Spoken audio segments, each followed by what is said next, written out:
I now want to welcome in Cliff May. He is the founder and the president of the Foundation for Defense of Democracies. Cliff, welcome to the show. Some harsh words there by President Trump. We've heard him say similar things, but not to this veracity before about Putin. He seems fed up here. But actions speak louder than words. So what actions does he need to back up those words with in order for Putin to pay any attention?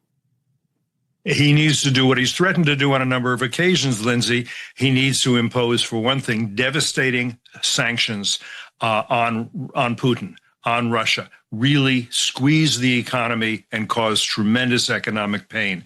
And beyond that, more munitions, both defense systems so that the Ukrainians can better knock out of the skies the rockets that are falling.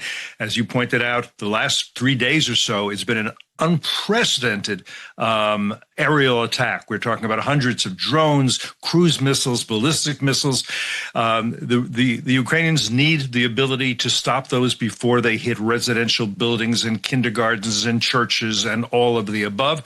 And one more thing, and I would say the Europeans have taken the lead on this, they need weapons they can use without restrictions, as was the case during the Biden administration, to hit military targets inside Russia. Military targets, not residential, not civilian, inside Russia.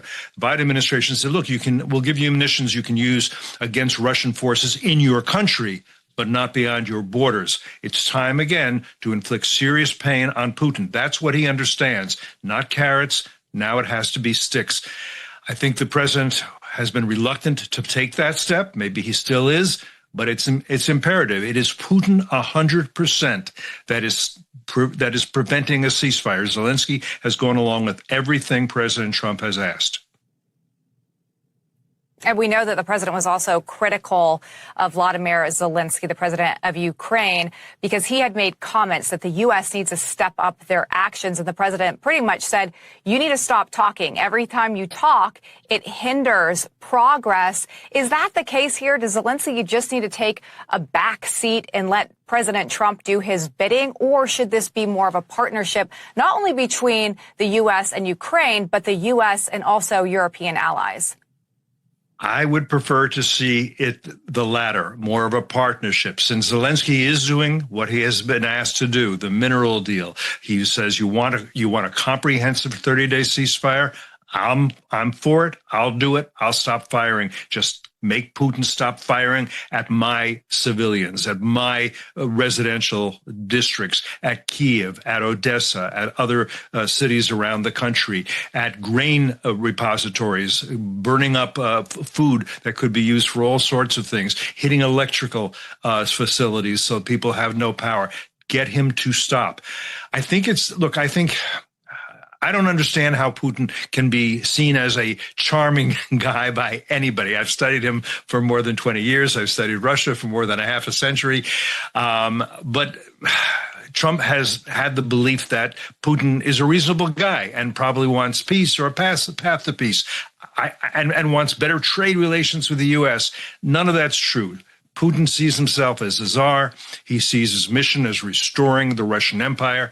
That means Ukraine is one of, not the only country, but a very important country that cannot govern itself, cannot have elections, cannot have a free press. It must bow to him and the Kremlin, and they must accept that they are Russians. That's why Putin has, as you probably know, thousands of Ukrainian children have been abducted and taken to Russia, where they're being taught you're not a Ukrainian. You don't speak Ukrainian. You're a Russian.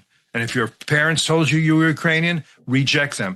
There's no way to get Putin to stop except by putting some real pain and pressure on him.